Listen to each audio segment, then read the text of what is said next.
Oke, kita mulai saja. Bismillahirrahmanirrahim. Assalamualaikum warahmatullahi wabarakatuh. Waalaikumsalam warahmatullahi wabarakatuh. Apa kabar semuanya, Nak? Waalaikumsalam. Alhamdulillah sehat, Sir. Alhamdulillah. Jadi, kita ketemu lagi di pagi ini untuk belajar kimia. Tapi sebelum kita memulai pembelajaran, alangkah lebih baiknya kita berdoa kepada Allah. Semoga semua aktivitas kita diberkahi. Berdoa masing-masing dimulai.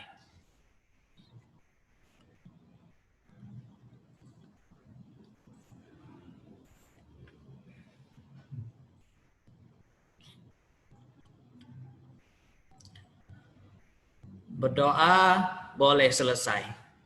Oke, Nak. Kita masuk ke subtopik baru ya.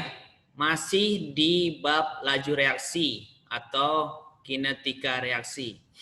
Subtopiknya adalah faktor-faktor yang mempengaruhi laju reaksi. Dengan saya guru pengampunya, Jam'an Fahmi. Ada beberapa indikator pembelajaran yang diharapkan kita tuntaskan setelah pembelajaran berlangsung. Yang pertama, siswa dapat menjelaskan pengaruh konsentrasi terhadap laju reaksi. Yang kedua, siswa dapat menjelaskan pengaruh luas permukaan terhadap laju reaksi. Yang ketiga, siswa dapat menjelaskan pengaruh temperatur terhadap laju reaksi. Yang keempat, siswa dapat menjelaskan pengaruh katalis terhadap laju reaksi. Dan yang terakhir, siswa dapat menjelaskan pengaruh tekanan atau volume terhadap laju reaksi. Agak banyak ya indikator pembelajaran kita, tapi ini semuanya nanti sekalian jalan. Semoga pembelajaran kita bisa kita tuntaskan. Oke, yang pertama, faktor yang pertama yang mempengaruhi laju reaksi itu adalah konsentrasi. Masih ingat ya apa yang dimaksud dengan konsentrasi atau hubungannya dengan molaritas ya. Di awal pembelajaran mengenai kinetika reaksi sudah kita bahas hal yang demikian. Jadi analoginya misalnya di suatu jalan raya ya. Satu jalan raya itu yang sudah kebanyakan kendaraan sampai tidak ada lagi space untuk tiap kendaraan itu berjarak. Apakah yang akan terjadi? Nah, potensi setiap kendaraan itu bertabrakan akan semakin besar, begitu ya. Tentunya begitu ya.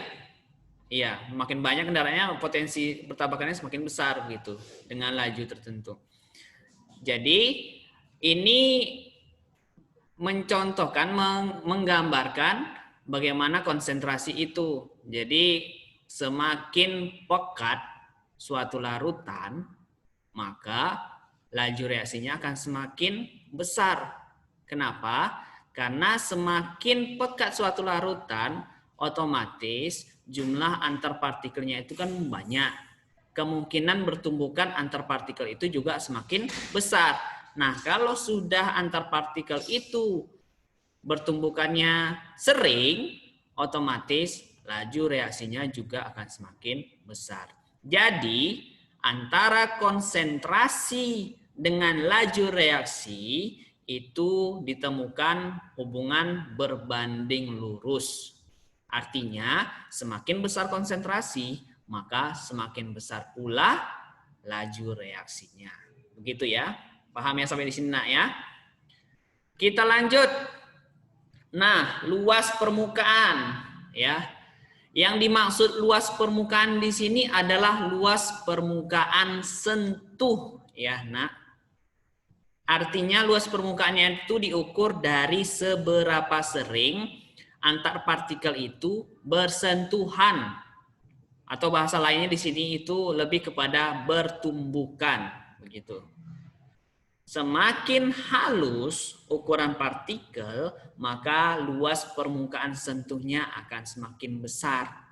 Ya, bukan luas penampang ini yang kita bicarakan, tapi luas permukaan sentuh. Jadi ada gambar yang disajikan di sini.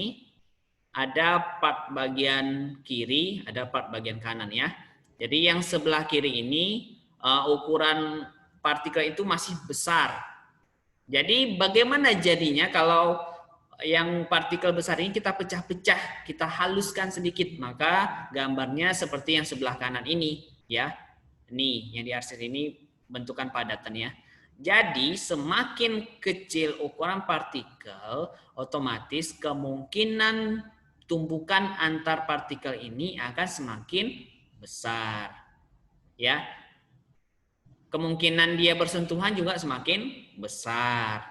Nah, inilah yang menyebabkan laju reaksi juga semakin cepat gitu ya, semakin besar.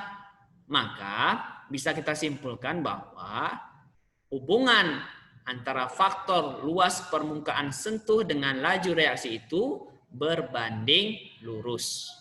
Ya, masih berbanding lurus. Paham sampai di sini nak ya? Jadi luas permukaan sentuh yang kita perhatikan, bukan luas penampang. Seberapa halus dia, maka semakin halus, maka semakin besar pula kemungkinan dia bersentuhan. Jadi yang huruf yang dimerahin inilah kesimpulannya ya. Kemudian kita lanjutkan. Yang ketiga ini adalah temperatur atau suhu, faktor yang ketiga. Dengan menaikkan temperatur, artinya energi gerak atau energi kinetik partikel itu kan bertambah ya. Sehingga tumbukan lebih sering terjadi. Ini sesuai dengan penjelasan saya yang sebelumnya. Nah, nanti tantangannya akan muncul soal yang berupa perhitungan. Nah, bahasanya seperti ini nanti kira-kira. Pada umumnya, reaksi kimia akan berlangsung 2 kali lebih cepat apabila suhu dinaikkan 10 derajat. Maka bagaimana kita menentukan laju reaksi yang kedua dari laju reaksi yang pertama yang dikasih tahu? Dengan keterangan kalimat seperti ini. Nah, inilah perumusannya nak ya. Jadi untuk menghitung V2-nya sama dengan 2. 2 ini dapat dari mana? 2 ini dapat dari bahasa ini. 2 kali lebih cepat. Ya. Kemudian dipangkatkan. Ini pangkat ini ya. Pangkat delta T per 10. T ini apa? T ini adalah suhu ya. Ini boleh kalian ganti nanti dengan T besar. Biar tidak membingungkan. Karena T kecil itu lebih cenderung kepada waktu ya. Takutnya nanti kalian salah persepsi. Boleh T besar. Per 10. 10 ini dapat dari mana? 10 ini dari bahasa yang ini. Nih, 10 derajat Celcius. Dikalikan dengan V1. Ingat ya, ini dipangkatkan nak. Ini yang dalam kurung ini perpangkatan. Ini kalimat ini bisa saja nanti dirubah dalam soal. Kalau ini 2 kali, bisa saja nanti dirubah menjadi 3 kali katanya. Kemudian ini suhu dinaikkan 10. Kalau dirubah menjadi 30 bagaimana? Nah, sesuaikan nanti ya. Nah, kalau ini kita ganti keterangannya, perumusan yang baru bagaimana? Maka P2 sama dengan 2 dipangkatkan dengan delta T per ini 3 ya, kita ganti tadi ya. 3 dipangkatkan dengan delta T per, ini kita ganti menjadi 30. Berarti ini diganti menjadi 30. Dikalikan dengan V1. Paham ya? Ininya diganti. Ini diganti 3, berarti ini diganti 3.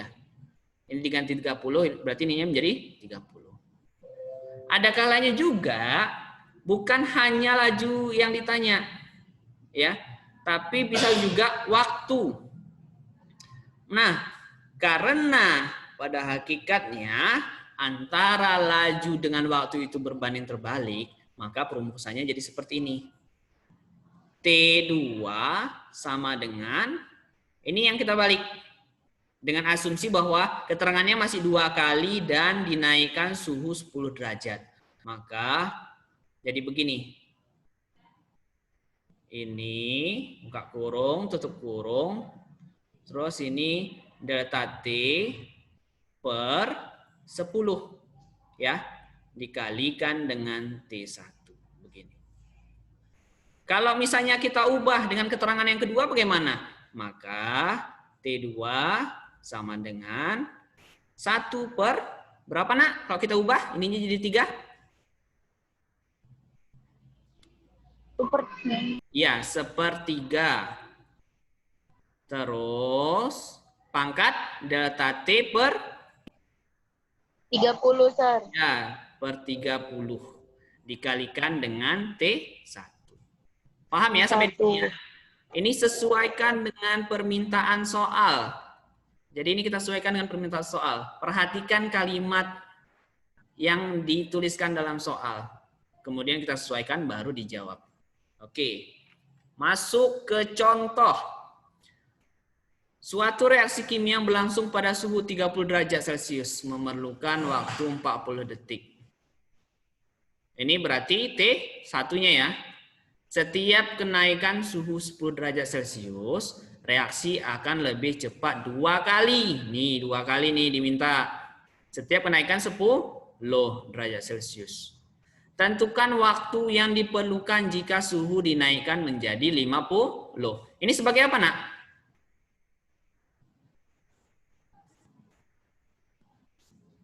(50) ini sebagai apa? 50 derajat. Sebagai apa? Sebagai suhu ya. Suhu keberapa? T1 atau T2? Ya, T2. Berarti yang 30 derajat ini sebagai T1. Ya. Ini merupakan bagian dari perumusan. Nah, ayo kita buat sama-sama. Berarti rumusnya apa, nak? V atau T ini yang kita tuliskan? T, Sir. Iya. T kedua sama dengan 2 kali masih diminta ya. Berarti 1/2. Ya. Baru delta T per berapa ini, nak? Per berapa? Per berapa? 10, Sir. Ya, per 10 dikali T1. Oke, tinggal kita substitusikan angkanya ya. 1/2.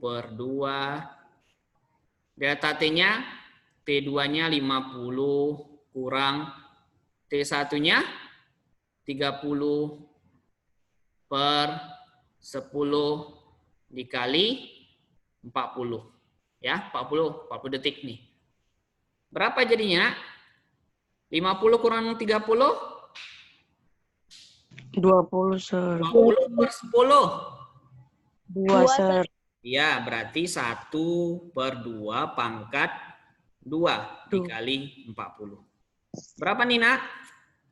1/4 kali 40, Sir. Ya, 10, Sir. 1/4 kali 40. 10, Sir. Ya, dapatlah T2-nya 10 detik. Ya, bukan ser satuannya ya, detik. Ini tadi T2. Paham sampai di sini, nak ya?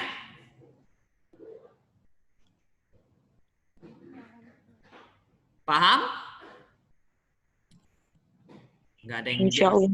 Insya Allah paham. Oke. Next, faktor yang keempat yaitu katalis. Ya, saya rasa kan udah pernah dengar lah istilah katalis ya. Jadi, adapun katalis itu ditambahkan, fungsinya adalah untuk menurunkan yang namanya energi aktivasi atau disimbolkan dengan E besar A kecil. Jadi apa sih yang dimaksud dengan energi aktivasi? Tuh, ada tuh dituliskan sini. Energi minimum yang diperlukan untuk suatu reaksi agar bisa berlangsung atau untuk berlangsungnya suatu reaksi. Sehingga jika suatu reaksi ditambah katalis, maka reaksinya akan lebih mudah terjadi dan lebih cepat. Ya. Oke. Ada dua gambar grafik reaksi ya. Di bab sebelumnya kita udah bahas masalah reaksi eksoterm dan endoterm termasuk praktiknya ya.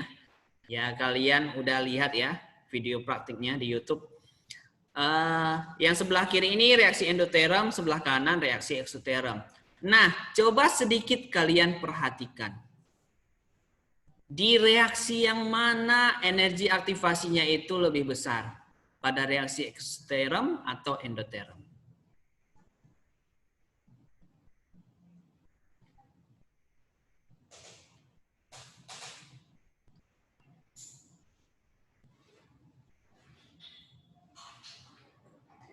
Ayo nak, perhatikan grafiknya. Mana yang lebih besar energi aktivasinya? Pada reaksi eksoterm atau endoterm?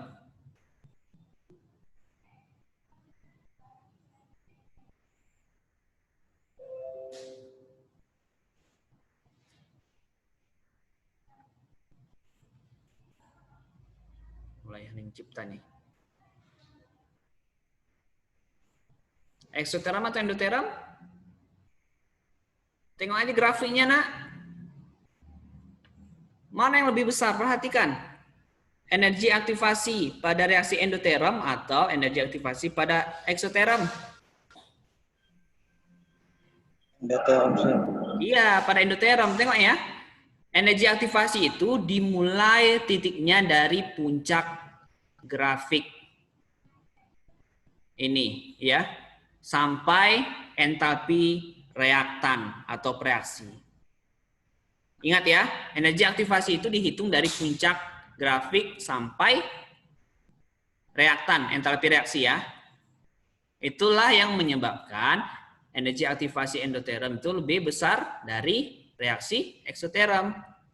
Sementara kalau selisih itu sama ya, sama-sama merupakan pengurangan dari hasil reaksi dengan reaksi, entalpinya yang saya maksud ya. Tapi bedanya adalah plus minusnya. Di endoterm dia bernilai plus, eksoterm bernilai minus. Nanti ada soal yang muncul kurang lebih mempertanyakan energi aktivasi seperti ini. Nah, perbedaan antara laju reaksi yang terjadi antara dengan katalis sama tanpa katalis. Nah, ini bedanya nak. Kalau tanpa katalis, perhatikan yang grafik ini. Dia harus melewati puncak tinggi ini. Yang bergaris merah ya. Sementara kalau ditambah katalis, maka dia akan dipotong. Dipotong. Reaksinya tidak akan setinggi itu. Kenapa? Karena energi aktivasinya tadi sudah diturunkan. Di mana keberadaan energi aktivasi kira-kira? Awalnya gini ya. Awalnya ini nih, dari puncak ini kemari. Nah, energi aktivasi. Ini EA1 kita buat. Sementara yang bawahnya itu adalah EA2. EA1 tanpa katalis, EA2 dengan katalis. Nah, analoginya sederhana. Kalau tanpa katalis, nah, mobil ini harus melewati tanjakan yang sangat tinggi, ya. Berbeda dengan katalis. Kalau dengan katalis, maka mobil yang tulisannya reaktan ini seperti melalui terowongan untuk mencapai produknya, produk. Paham ya? Saya rasa jelas. Oke. Ini nak, yang terakhir, faktor terakhir, tekanan dan volume. Tekanan dengan volume itu berbanding terbalik ya. Berbanding terbalik. Jadi ini boleh kalian ganti dengan kata atau lah ya. Karena kalau kita memperbesar tekanan, otomatis volumenya semakin kecil. Ya, berbanding terbalik. Nah, ini analoginya. Ruangannya ini sebenarnya awalnya tadi luas. Kemudian tekanannya ditambah, berarti kan memperkecil volume ya. Volumenya memperkecil ya. Otomatis kemungkinan antar partikel ini bertumbukan semakin besar ya. Ruangannya kan semakin kecil nih. Nah, maka laju reaksinya juga akan semakin besar. Berarti bisa kita simpulkan bahwa ini ya, kalau tekanan diperbesar, otomatis laju juga semakin besar. Tapi dibalik, kalau volume diperkecil, otomatis laju semakin besar. Begitu juga sebalik-sebaliknya ya. Kita masuk ke soal, waktunya tidak banyak lagi. Ada nih latihan ini. Coba kalian perhatikan, kira-kira yang mana jawabannya? Percobaan manakah yang mempunyai laju reaksi paling besar? Ayo, ada 4 percobaan tuh. 1, 2, 3, 4. Yang mana, Nak?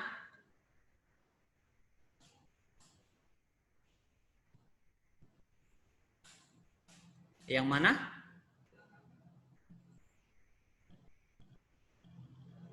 Carilah yang luas permukaan sentuhnya besar. Berarti carilah yang bentuknya semakin halus. Carilah yang konsentrasinya besar. Dan carilah suhu yang tinggi. Mana jawabannya? Percobaan mana? 4, Sir. Ya, good. Percobaan 4. Kenapa? Karena ukurannya sudah halus ya. Kalau ukurannya halus berarti luas permukaan sentuhnya semakin besar. Konsentrasinya besar juga. Suhunya tinggi dia 50. Maka jawabannya adalah percobaan yang keempat. Next. Ini. Oh, ada nomornya. Oke, kita coret. Ayo. 1 dan 3. Fokus kepada percobaan 1 dengan yang 3. Laju reaksi dipengaruhi faktor yang mana, Nak? Ini kita diminta membaca faktor dari tabel. Soal HOTS juga ini ya. Ayo.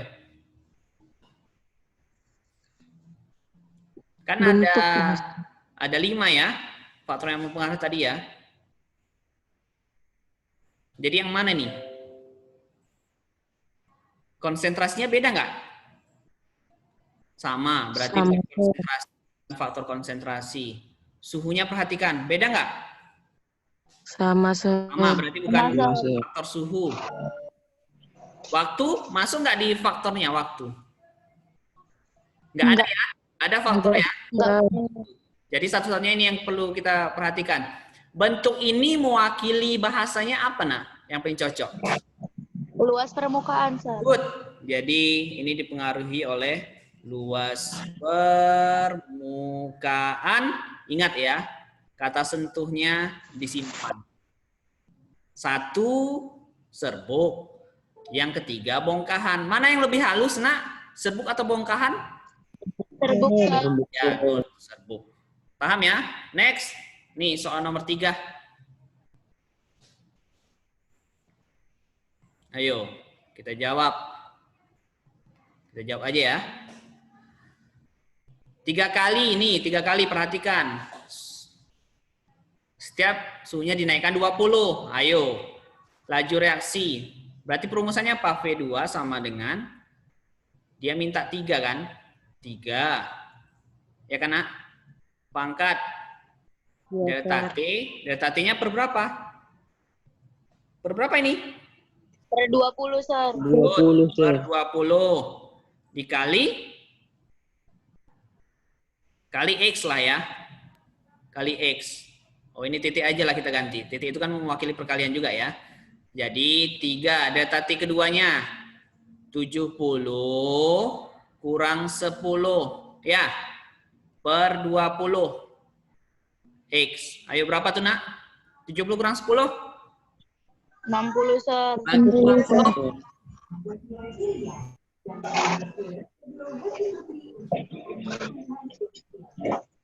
60 bagi 20? 3, Sir. Ya, Iya, Sir. pangkat 3 berapa? 27. 27, Sir. 27. 23, Sir. Paham ya?